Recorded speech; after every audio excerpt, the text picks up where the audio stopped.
tepung ni ya. Tandoori ya? Ya, bang.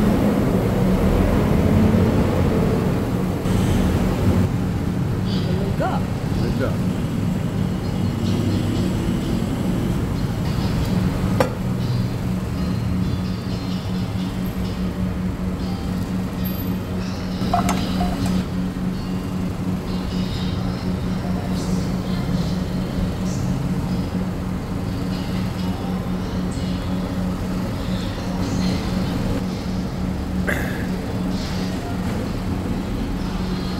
Panas.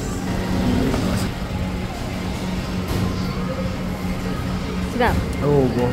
Rasa apa? Wangi bau Wangi? rempah tapi very light punya rempah. Panas Macam- tak? Saya nak minum tu panas sangat tak? Bismillahirrahmanirrahim. Kan? Sedap. Kan? Minum Danish, try. Light. Sedap kan?